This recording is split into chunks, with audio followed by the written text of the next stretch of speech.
In today's video, we're going to be talking about the liquidity of silver. How easy is it to sell, and do some pieces sell better than other pieces? And I'm also doing a giveaway in the VIP club. Join before September 1st to automatically get entered. And I'm also going to be going live in the VIP club tonight, 7 p.m. Eastern Standard Time. Link in the description. What's going on, everybody? Welcome back to another video. Hope you're doing well, feeling great, and enjoying freedom. It's a great day to have a great day. Today, I wanted to talk about silver. Different silver coins, rounds, and bars, along with the liquidity of different pieces of silver. Which ones sell better, which ones sell worse? We're going to get into it, but really quick, just in case you're new, make sure to subscribe for daily videos. Also subscribe to my second channel for weekly videos, and get some DYDSS merchandise to help support the channel. We got the brand new Lone Wolf collection out now. Any and all merchandise can be found by clicking the first link in the description section down below. Thank you in advance. It's more than appreciated. But today is Wednesday, August 25th, 2021. I'm actually filming this on Tuesday night, so it's the 24th for me. So I have no idea what the spot price is going to be by the time this video drops. So head on down to the comments and let me know the date and time you're viewing the video and what the current spot price is for you. I'm always curious.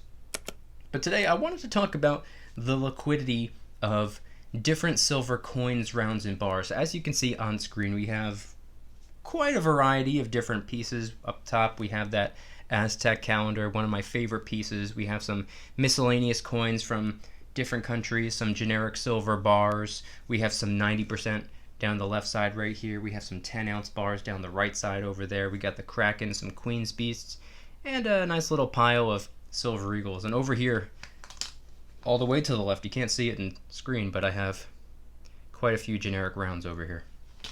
So I wanted to talk about liquidity today, but I also wanted to preface this video by saying that I've actually never sold any silver ever. I've never parted ways with my silver. Anything that I've acquired is still in my possession since day one, a little over 3.5 years ago.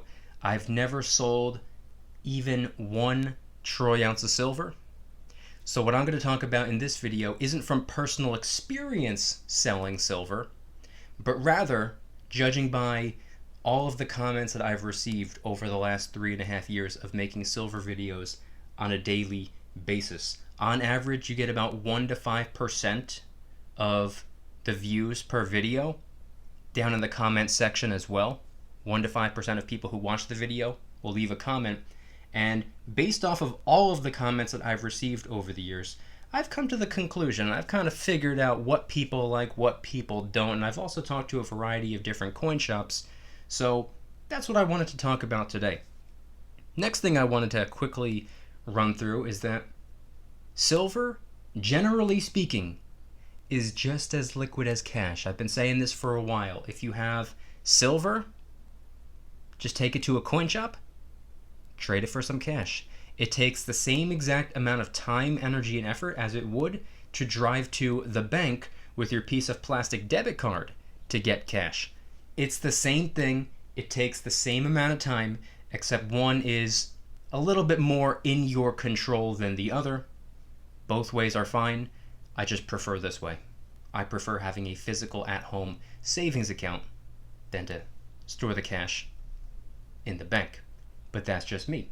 So moving away from all that, let's talk about the liquidity of silver. Let's talk about which pieces of silver sell the best, which ones sell the worst, based off of what I have on screen here anyway. So when it comes to the pieces of silver that don't sell very well, this is in reference to silver that's not super recognizable. Maybe it's a generic silver round, a generic silver bar that somebody's just unfamiliar with. I mean, for example, this one right here, this is a Westminster bar. A lot of people are familiar with Westminster, but I will be honest with you. I got this completely randomly. I pre-ordered something maybe last year, late last year, I think, and I just included a random design generic silver bar. And when I did the unboxing video, this is just what happened to be inside. And when I looked at it and I was like, okay, Westminster Mint, that was the first time I have ever heard about it before. So if you were to take a generic piece of silver, kind of like this, just a round or a bar, to a coin shop, or if you're just putting it up online for really anybody to purchase if that's what they want to do. It's something that you got to take into consideration. Is it something that people are familiar with? Is it something that people want? Is it something that's really high in demand? Of course, it's silver at the end of the day, so it really doesn't matter what's on it. I've been saying for the last 3.5 years, I could have a picture of Rosie O'Donnell on it for all I care. Doesn't matter to me. Is it silver? It is. I'll take it. But not a lot of people have that mindset. Not a lot of people want something that they're unfamiliar with. Some people don't trust that it's real, which brings me on over to my next point. While we're still talking about generic silver rounds and bars, if you were to go for, let's just say, a sunshine bar, the cool thing about these is that they have a security feature, and they're not even government minted. These are not coins. They don't have face value. These are not backed by or produced by a sovereign government, but they have a security feature, which is my favorite thing about them. See that right there? Mint mark SI. All you need alongside a sunshine bar is this little sunshine minting ink decoder lens, which costs, I don't know, maybe $10-15, and it lasts forever, so you might as well get one.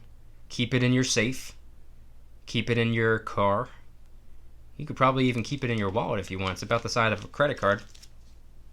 Get one of those, so that way if you are going to buy a sunshine bar off of somebody, you can just scan over the top of it. Or if you're going to sell it to somebody, you can scan over the top of it and prove that it's authentic.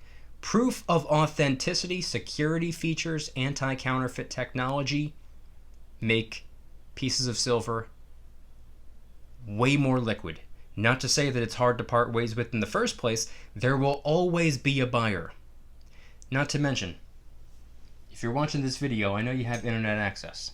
And if you have internet access, you can sell your silver, no problem, and you can also charge a premium. You don't have to rely exclusively on the local coin shop if you're going to part ways with it. Of course, that's the most convenient.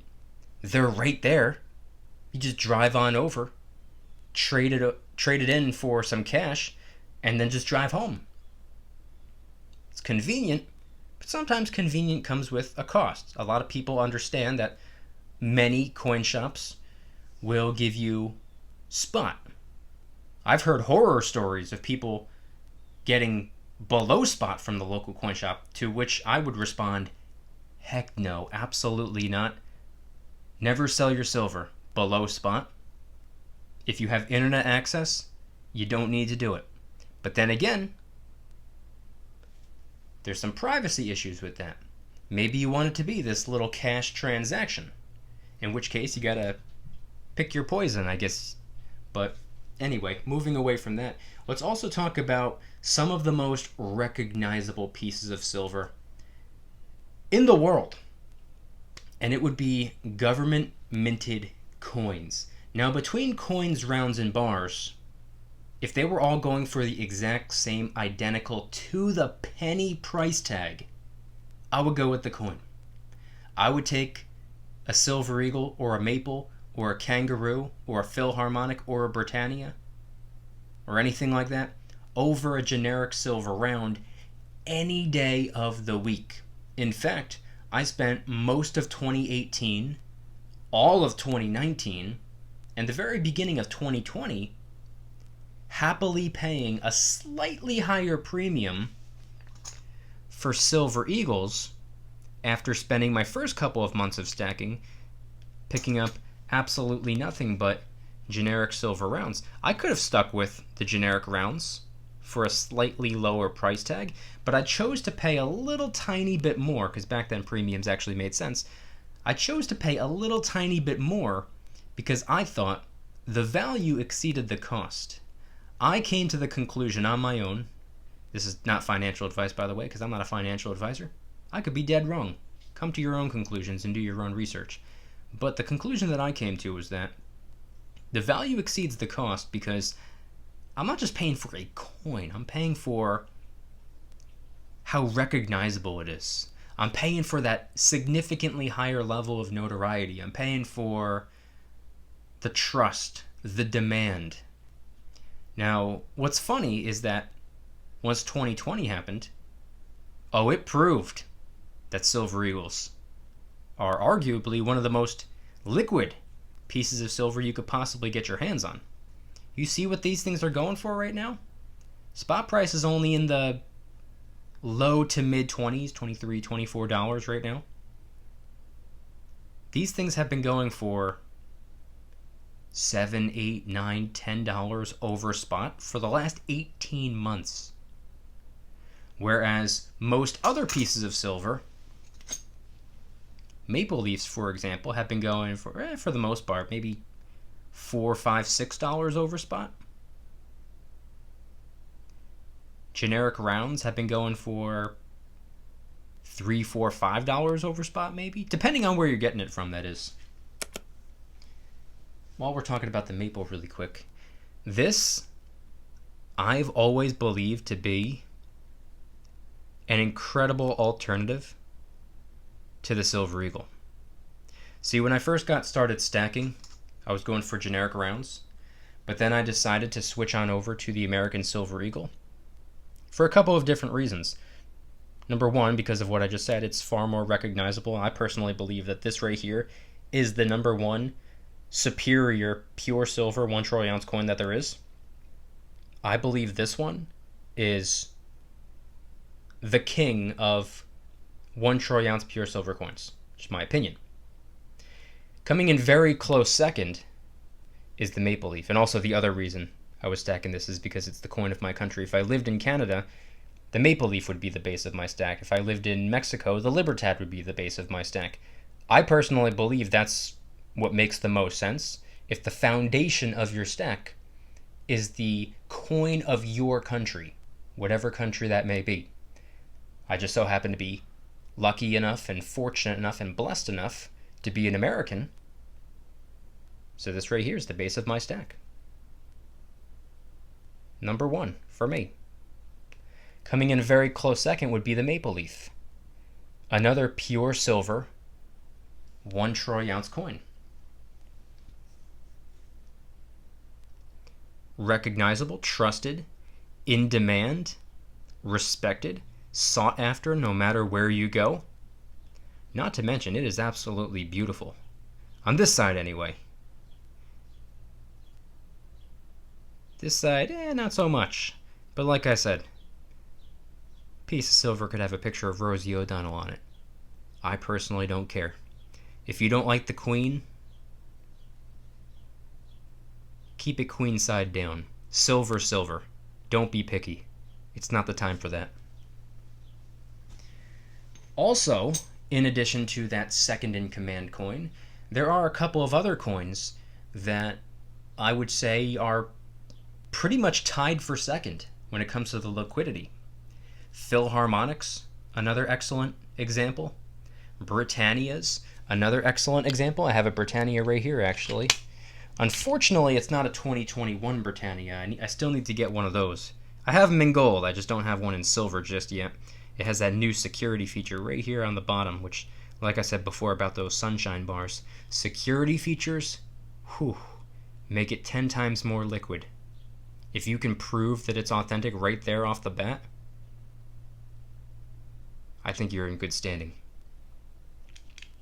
Another one with the queen. Like I said, keep it queen side down if you don't like looking at her face. Silver, silver.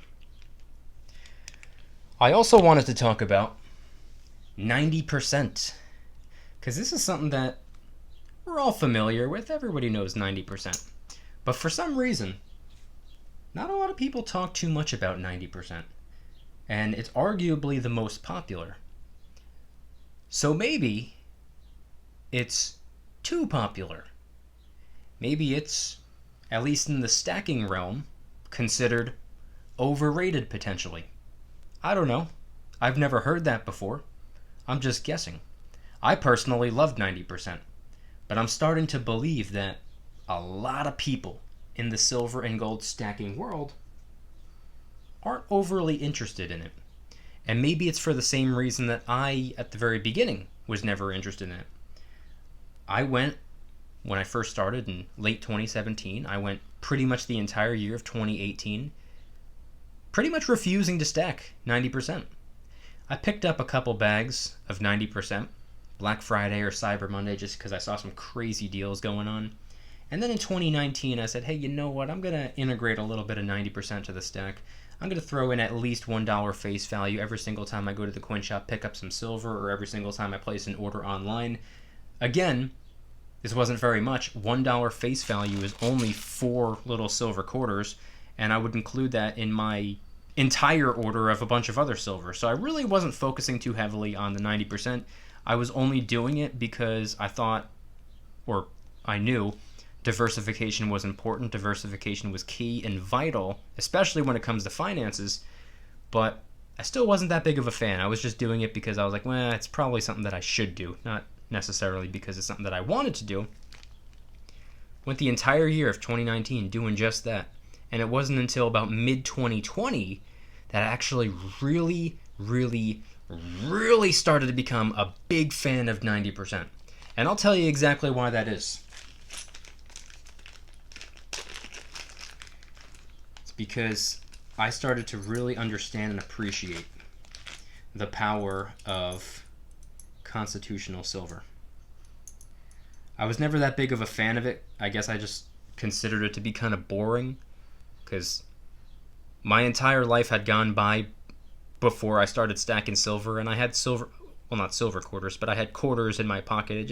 It felt like spare change. I knew that they were significantly more valuable than a regular non-silver quarter, but it just didn't really do anything for me. I was like, well, I know it's real money, but it looks like currency, and it's just kind of boring, and I just stuck to silver eagles for the most part. But then in the middle of 2020, I really had no choice. I had to really focus on 90% because the premiums on everything else went up and a lot of other stuff was unavailable. And this was still going for a really good price at the time. So I started loading up on 90% and I shifted my focus almost entirely to 90%. And I'm really glad that I did, because I started to understand and appreciate the power of constitutional. I mean, this stuff right here, it's fractional silver. And I'm not even going to deep dive into the importance of 90%. I want to talk about the liquidity. I know I got a little sidetracked there. The liquidity of 90%. Oh my God. This stuff right here, arguably the best, arguably the greatest silver you can own if liquidity is important to you. Now, it's important to me. And I personally don't plan on liquidating. I personally don't plan on parting ways with my silver. I personally don't plan on cashing out. But it's nice to know that I can with ease. Because guess what? No matter where you go, no matter who you talk to, no matter what's going on, there will absolutely be people seeking 90%. You can get rid of this stuff so unbelievably easily. Everybody wants the 90%. Very rarely will you come across somebody that rejects 90% because, like, oh, I don't stack 90%. Maybe somebody will say that, but 99% of the time, if somebody is in the silver and gold stacking realm, they want the 90%. And it's fractional silver. It's easy to work with. You can break a troy ounce. You can make change for a larger denomination piece of silver. And it's some of the most recognizable silver on the planet, which brings us around full circle. When it comes to liquidity, the most liquid silver is also simultaneously the most recognizable silver. And no matter where you go, you can go to a different country. It doesn't matter. People in other countries stack U.S. coins, 90% U.S. constitutional coins, and a lot of these people have never even set foot in America before because they understand the importance. They understand the power of 90% silver and American coins. So those are just a couple of examples of what I believe to be some of the most recognizable, most liquid pieces of silver you can get your hands on. Collectible silver can also be pretty good. You can obviously get a premium if you're going to sell, but it's important to remember there are far more people out there stacking for weight who are trying to get the most bang for their buck than there are people willing to pay astronomically high premiums for something that has that collector's value or the numismatic value. Because in an emergency situation, I don't think too many people are going to be focusing on a hobby such as collecting. I think more people are going to be focusing on their preps, and the silver and gold at the end of the day I consider to be financial preps. So head on down to the comments and let me know anything and everything related to today's video topic, and what silver coins, rounds, or bars do you consider to be the most liquid? Which ones do you consider to be the least liquid? What are your thoughts on the liquidity of the precious metals? If anybody's interested in joining the Precious Metals VIP Club, it's where I can do things on my own terms, not on YouTube's terms, my terms. I'm hosting privately held live streams. They're smaller and easier to manage. And I'm also going to be going live tonight, 7 p.m. Eastern Standard Time. I'm posting exclusive VIP-only adventure vlogs. I also do giveaways, discounts, personalized promo codes, shoutouts, deal alerts when silver and gold is on sale on a variety of different websites. And of course, you can watch all of my videos early and commercial free. Come join the Precious Metals VIP Club. It'll be the first link in the description. You're invited. I'd be happy to have you. And if you guys enjoyed today's video, please hit that like button. If you guys like me, make sure to hit that subscribe button like a Karen hits a bus window. Also subscribe to my second channel, which is my backup channel for exclusive weekly content. A bunch of brand new videos over there. Go check them out.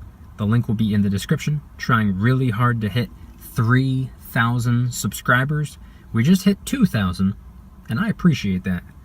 And if you want to help support the channel in the biggest possible way, please consider getting yourself some DYDSS merchandise. Of course, we have some precious metal themed t-shirts and hoodies, which are up for grabs, along with a ton of other products. T-shirts, hoodies, even stickers, many of which are raising funds and awareness for different charity organizations, such as the recently released Kraken Stackin' t-shirt, hoodie, sticker, and coffee mug, inspired by the beautiful 2-ounce silver Kraken coin, which, by the way, is helping us raise a little bit of funds and awareness for ocean cleanup charity organizations. And of course, the brand new DYDSS Lone Wolf t-shirt, hoodie, sticker, coffee mug, and long sleeve tee, available in 4 different colors, and a portion of the proceeds are going towards the International Wolf Center.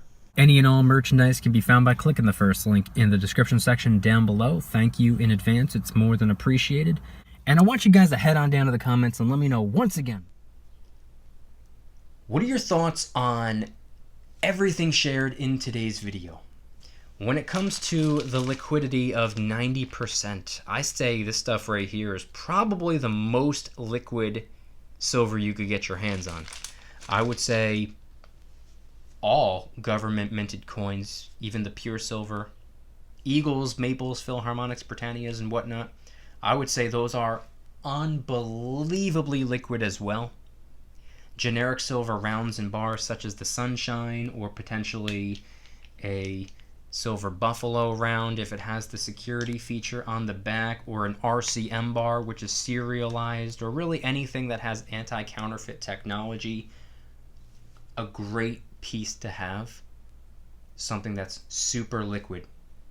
And then of course when it comes to silver that maybe isn't so liquid, some basic generic secondary market silver round or bar, something that people just aren't really familiar with, something that maybe was privately minted, or even poured silver. If you pour silver, it's not really something that the regular person would recognize and say that it's something that they're looking for necessarily. It could be great, by the way.